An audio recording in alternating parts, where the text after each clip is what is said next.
जान का, उड़े ऊंचा अपना परचम पाकिस्तान का, उड़े ऊंचा अपना परचम पाकिस्तान का।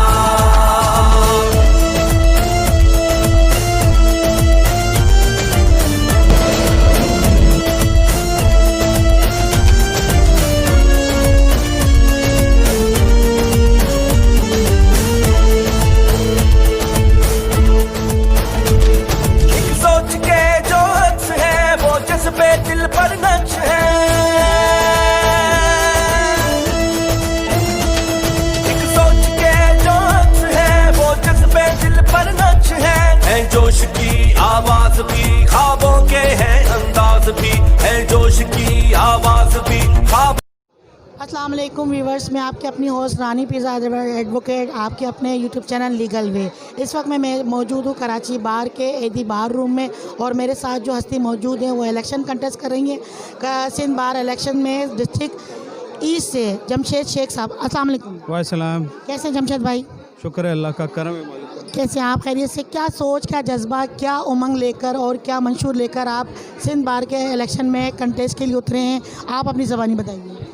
असल दर हकीकत 99 से मैं प्रैक्टिस में हूँ, तो 2007 में इलेक्टेड मेंबर रहा हूँ कराची बार में। उसके बाद हमने कोशिश की कि जो यहाँ इलेक्टेड मेंबर आए उनको सपोर्ट की और ख़ुद आगे आके उनको आगे लाए कि शायद वो कुछ कर लें, पर अभी तक कोई फ्रूटफुल रिज़ल्ट हमें मिला नहीं है, जिसकी वजह से मैंने सोचा कि जिन लोगों को ला रहे हैं वो कुछ कर नहीं रहे हैं, इसलिए मैंने सोचा कि हम खुद आके कुछ कर सकें। इसलिए मेरे कुछ नुकात हैं, कुछ चीज़ें हैं जिसकी वजह से शुरू से ही मेरे जहन में चीज़ें हैं कि ये चीज़ें होनी चाहिए जो अभी तक हुई नहीं है। मुझे बड़ा इस चीज़ का बड़ा दुख होता है, अफसोस होता है कि एक वकील के ख़िलाफ़ FIR काटी जाती है और बगैर permission of the Sindh bar council. Sindh bar council का बड़ा रोल है, जब रजिस्टर्ड मेंबर रजिस्टर्ड लॉयर वहाँ से इनरोल है वहाँ से और मेंबर है, तो उसकी परमिशन बगैर परमिशन के पुलिस वाले या दूसरे इदारे उनके ख़िलाफ़ एक स्टेप उठाते हैं। ये मेरे ख्याल में एक इलीगल एक एक्ट है और ये गलत है। तो इसलिए मैंने कोशिश की है कि इसमें ये चीज़ आके पहले तो ये मैं चीज़ चेंज लाऊंगा कि बगैर किसी कंफर्मेशन के, बगैर किसी परमिशन के बार के या सिंध बार के किसी वकील के ख़िलाफ़ कोई स्टैंड या एक्शन नहीं लिया जाए और किसी के ख़िलाफ़ FIR ना कटी जाए। जबकि रूल्स में है, रेगुलेशंस में भी है, अगर कोई जज वकील के ख़िलाफ़ स्टैंड भी लेगा तो वो सिंध बार को रेफ़र करेगा कि पहले आप इसको करें। तो वो यहाँ पे कोई ऐसी चीज़ नहीं होती है। पुलिस स्टेट बनाई गई है, पुलिस वकीलों के ख़िलाफ़ महाजारी की गई है। मुझे इस चीज़ का बड़ा दुख और अफसोस होता है, जिसकी वजह से फ़र्स्ट स्टेप मेरा ये है। सेकेंडली, यहाँ पे जो हालात देखे जा रहे हैं और जो यहाँ पे लोगों को प्रॉब्लम्स आ रही हैं, लिटिगेंट को आ रही हैं, प्लस वकीलों को आ रही हैं, मेरे ख्याल में सबसे ज़्यादा रोल जो है ना ये बार का है। बार इसमें इनिशिएट लेती है और प्रोटेक्ट करती है। इस वक्त तक मैंने ये चीज़ नहीं देखी कि किसी लॉयर को बार ने जाके प्रोटेक्ट किया हो प्रॉपर वे में। जब वो आ जाते हैं, कोई बड़ा ओहदेदार आ जाता है तो उसको प्रोटेक्ट किया जाता है, पर आम वकील को प्रोटेक्ट नहीं किया जाता है। उसके लिए वो बड़े परेशान होते हैं, फिर मुख्तलिफ लोगों से कांटेक्ट करते हैं, अपने रिसोर्सेज इस्तेमाल करते हैं कि हमें ये मामला हल किए जाएँ। तो मेरे ख्याल में एक सिंध बार में ये कमेटी होनी चाहिए कि पहले वकील का प्रॉब्लम देखा जाए, स्क्रूटनाइज़ किया जाए, उसके बाद उसकी हेल्प की जाए। तो ये बहुत बड़ा एक एक्शन और अमल होगा मेरे साथ। अच्छा, इसके अलावा आप क्या समझते हैं कि अगर आप इलेक्शन कंटेस्ट करते हैं और जीतते हैं तो मेडिकल के हवाले से और वकला की जो सिंध बार का जो एक प्लॉट पड़ा हुआ है उस हवाले से, और क्या कहते हैं, और भी मुख्तलिफ मामलात हैं, उस हवाले से आपने कोई जामा प्रोग्राम तरतीब दिया है? जी, मेरे नुकात हैं, मैं इंशाल्लाह इन राइटिंग में सबको दूंगा, लेटर बना के दूंगा कि ये चीज़ें हैं। मेरी प्रायोरिटी में एक हॉस्पिटल है, जो हॉस्पिटल वकीलों का होना चाहिए।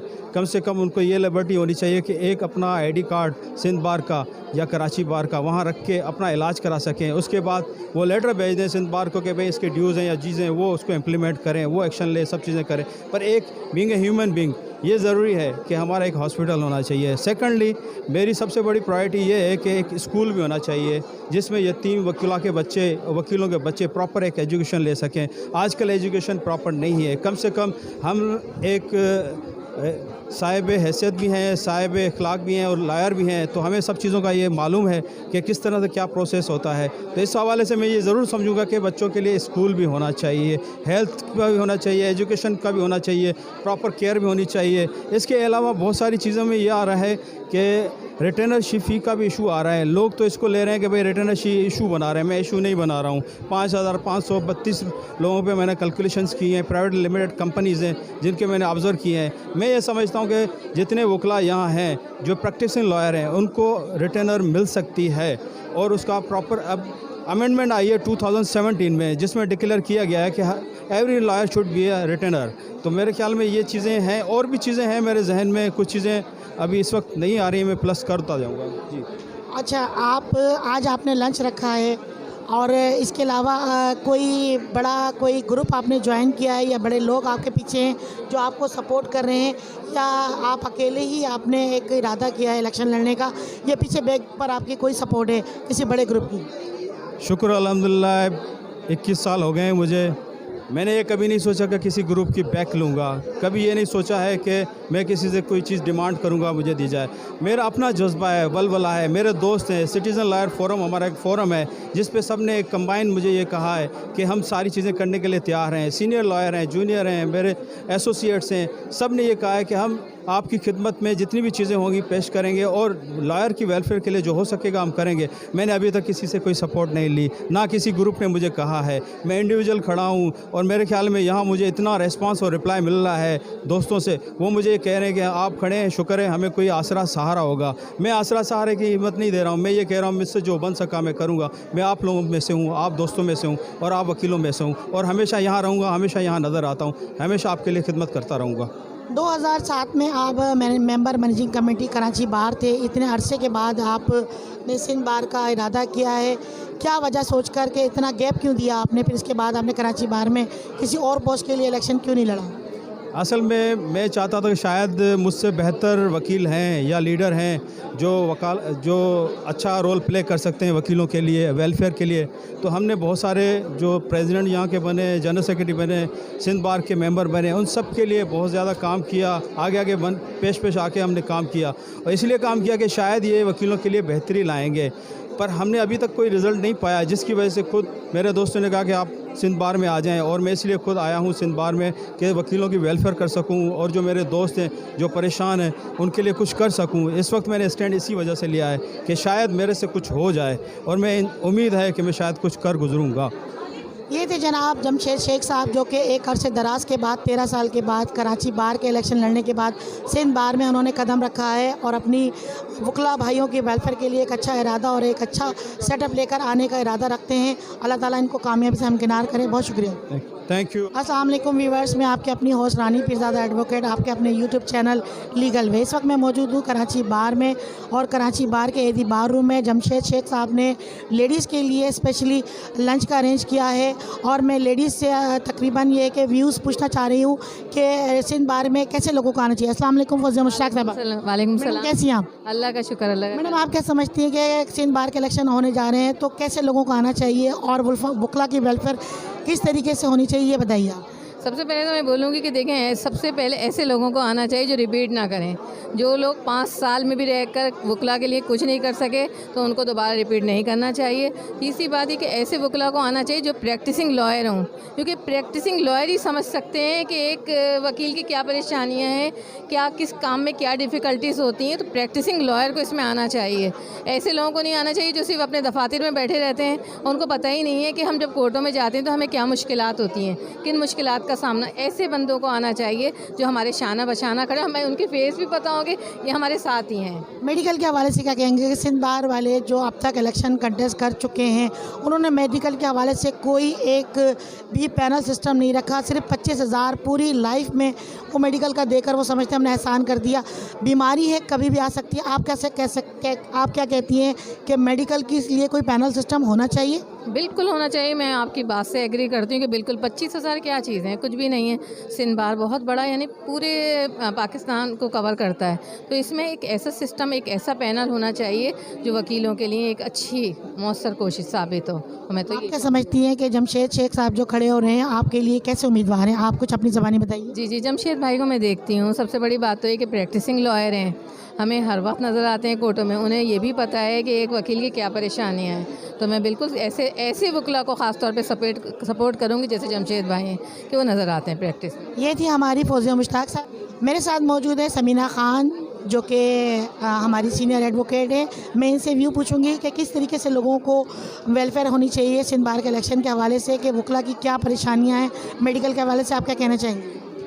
मैं ये कहना चाहूँगी कि वकला की वाकई में बहुत सी परेशानियाँ जो आज दिन तक सॉल्व नहीं हो सकी है, क्योंकि वकला हजरात जो है वो इलेक्शन में वोटिंग तो ले लेते हैं, मगर जो वो अपने वादे होते हैं वो पूरे नहीं करते हैं, और उसके बाद ना किसी को रिटर्नरशिप देते हैं, ना किसी को आगे लाते हैं, और ना उनके मसाइल हल करते हैं। उनकी फ़ाइलें दबी हुई होती हैं, उनके बड़े प्रॉब्लम्स हैं, वो बेचारे अपने प्रॉब्लम्स बताते रहते हैं। मैं समझती हूँ जो वोट ले रहा है उसको अपने फ़राइज़ बखूबी अंजाम देने चाहिए, और फिर अपने वादे के मुताबिक जो उन्होंने जो वादा किया है उसके मुताबिक उनको पूरा भरपूर उनका ताउन करना चाहिए, क्योंकि आगे भी वो किसी भी स्टेज पर दोबारा भी इलेक्शन लड़ सकते हैं, लिहाजा उनको उनके एतमाद को ठेस नहीं पहुंचाना चाहिए। जमशेद, मेरे साथ मौजूद है मेरी सीनियर एडवोकेट फरीदा हशमत साहबा। अस्सलाम वालेकुम मैडम। वालेकुम अस्सलाम। कैसी हैं आप? ठीक, अल्लाह का शुक्र। सिंध बार में आप क्या समझती है कि कैसे लोगों को आना चाहिए और वकला के क्या क्या मसाइल हैं, कुछ अपनी ज़बानी बताइए। सिंध बार में अच्छे मैच्योर लोगों को और अच्छे लॉयर्स को आना चाहिए जो कोर्ट में अच्छी तरह केसेस चला सकते हैं। वो यकीनन वकला के मसाइल को भी अच्छी तरह हल कर सकते हैं। और सिंध बार में जो भी उम्मीदवार खड़े हुए, मेरा उनसे एक मशवरा भी है, मुतालबा भी है जो मैं डिस्कस करना चाहूँगी कि सर, मेरा ख्याल है आप लोगों के भी एटीसी कोर्ट में और नैब कोर्ट में केसेस चलते होंगे, यकीनन चलते हैं ना? तो सर वहाँ कैफेटेरिया और कोई वकला का बार रूम नहीं है। तो सुबह से लेके 3-3, 4-4 बजे तक हम लोग बैठे केसेस चलाते रहते हैं। ये आप अपनी उसमें रखिए, ठीक है ना? जमशेद शेख साहब के बारे में आप क्या कहेंगी कि कैसे उम्मीदवार है? ये बहुत अच्छे, इनका वकला के साथ बड़ा अच्छा हमेशा रवैया। हालांकि मेरी इनसे इतनी अच्छी दोस्ती या ताल्लुकात नहीं है दूर दूर के, लेकिन मैंने दूर से भी इनको ऑब्ज़र्व किया। बहुत अच्छे लॉयर हैं, इनका अखलाक बहुत अच्छा है, लोगों के साथ इनका रवैया बहुत अच्छा है, और मुझे उम्मीद है ये कि वकला की फ़लाह के लिए ये अच्छे काम करेंगे। ये थी हमारी फरीदा हशमत साहबा जो कि अपने खाला से हमें आगाह कर रही थी। Thank you madam.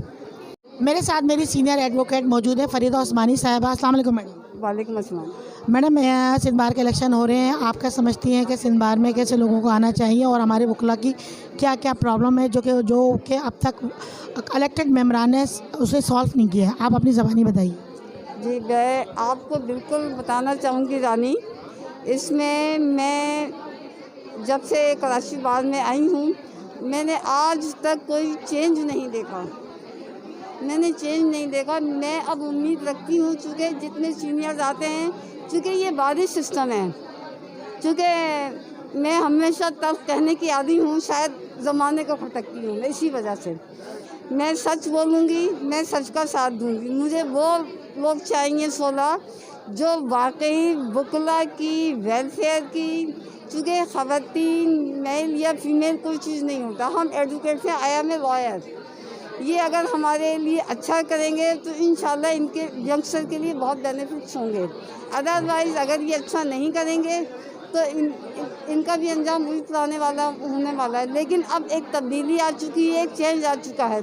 इस वक्त जितनी पब्लिक खड़ी हुई है इलेक्शन में, मेरा ख्याल है इस वक्त 80 से ज़्यादा मेम्बरान की तादाद है। लेकिन अब हमें चूज़ करना है कि हमारे हक़ में कौन सा वकील सिंध बार काउंसिल का जो इलेक्शन कंटेस्ट कर रहा है, आया कि वो बेहतर भी है या नहीं। ये अब हमारी सोच का है सवाल, हमारे इल्म के है सवाल। हम डबल ग्रेजुएट लोग हैं, हमसे अब गलती नहीं होनी चाहिए जो माजी में हुई है। ये माजी की गलतियों को हमें दोहराना नहीं है। आपके ख्याल में क्या अब चेंज क्या आना चाहिए? मेरे ख्याल में चेंज ये आना चाहिए कि honesty is the best policy. आप ईमानदार होंगे, आपको ईमानदार लोग मिलेंगे। अगर हम ईमानदारी से अच्छे मुखलिस आदमी को इलेक्ट करते हैं तो उसके हमें बेनिफिट्स मिलेंगे। अस्सलाम वालेकुम। मेरे साथ मेरी सीनियर एडवोकेट नरगिस इस्माइल साहबा मेरे साथ मौजूद है। नरगिस साहबा, आप ये बताइए कि अगर सिंध बार के इलेक्शन होने जा रहे हैं तो कैसे लोगों को आना चाहिए और हमारे वकला की क्या प्रॉब्लम है, अपनी ज़बानी बताइए। उन लोगों को आना चाहिए जो डेली आते हों और प्रैक्टिस करते हों, और जमशेद भाई उनमें से एक हैं जो कि डेली आते हैं कोर्ट के अंदर। और दूसरी बात ये कि हमारे मसले मसाइल जो होते हैं वो समझते हैं, जो कि जजेस वगैरह जो हैं वो काफ़ी हद तक तंग करते हैं।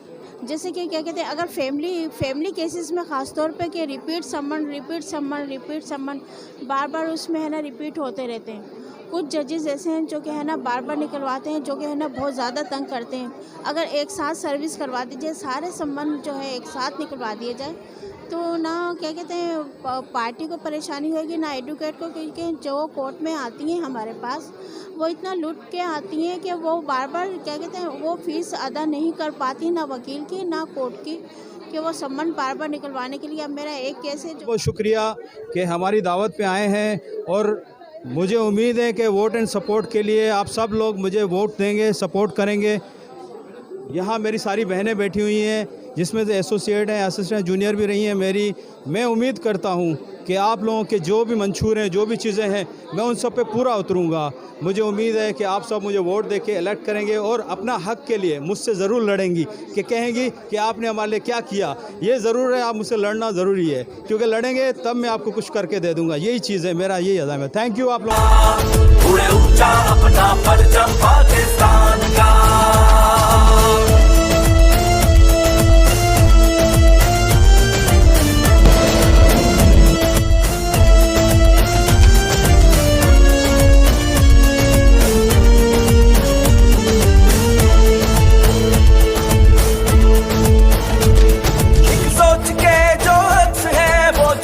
दिल पर नच है,